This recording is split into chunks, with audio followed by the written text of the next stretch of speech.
Peace in a real way.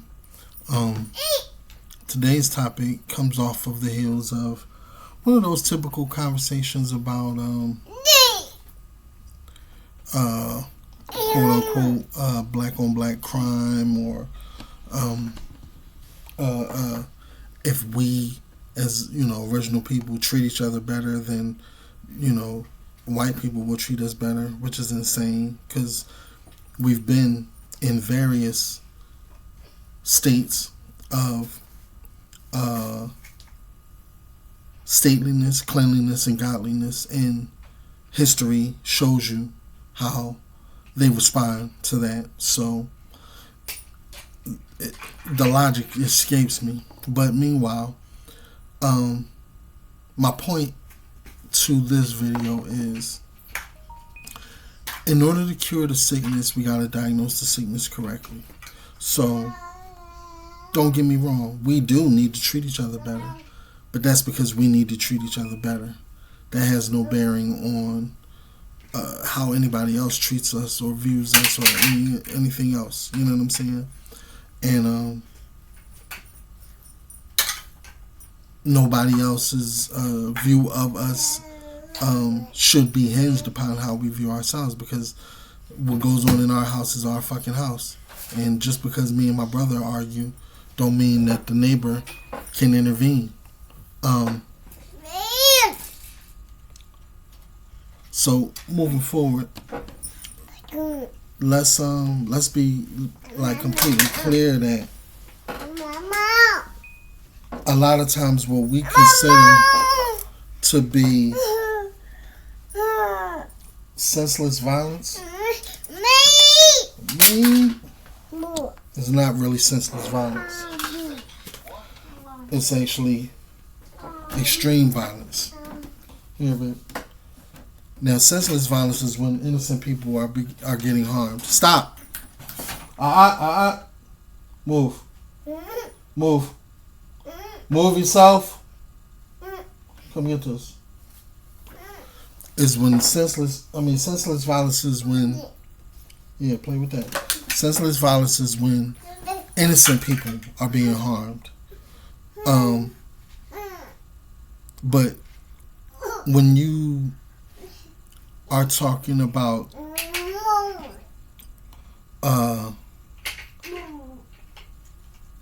interactions between parties, then how they solve or try to resolve the interaction leads to violence. Yes, that's extreme, but I wouldn't call it senseless, because it all depends on what's it about. Now let's move further. What I mean by that is currently there's a homeless epidemic in several parts of the world, but currently the biggest one raising the eyebrows of the powers that be is that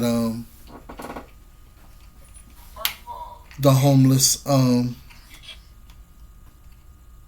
in Austin, Texas, and they have encampments of homeless people in Austin, Texas, and basically the crime in these encampments is like reaching insane levels, and that's from every facet of crime you can think of, from rape all the way up to murder, is increasing in these encampment areas, and what that showed me was violence is not indicative of black people.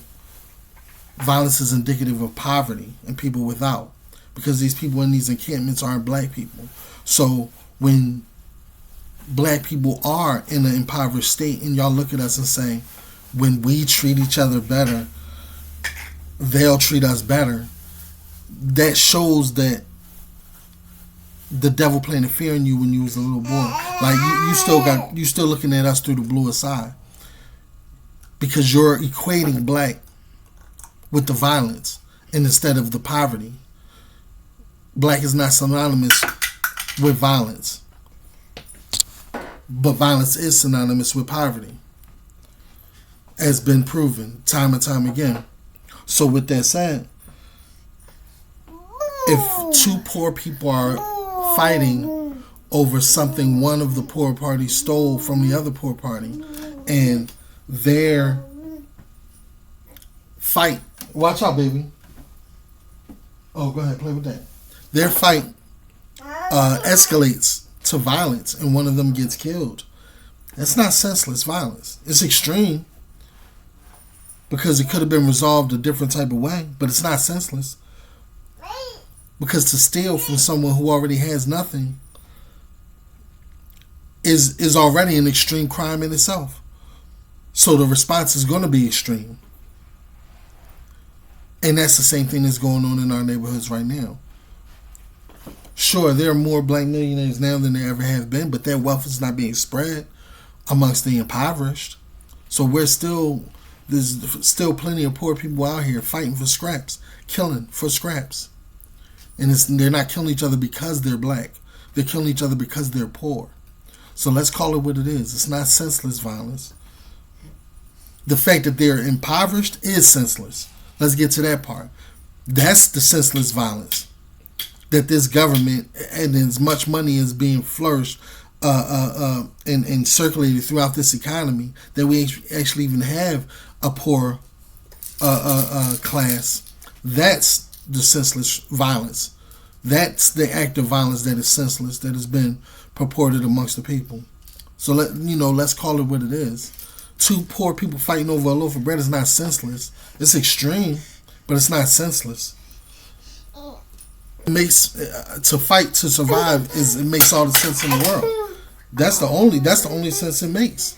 I mean, in order to express extreme violence, the best example of extreme violence expressed is in regard to your self-preservation. So let's not call that senseless violence. Call it what it is, extreme violence. But it's a result of what? The senseless violent act of being impoverished, being enslaved, and all of that came along with that. So just a food for thought.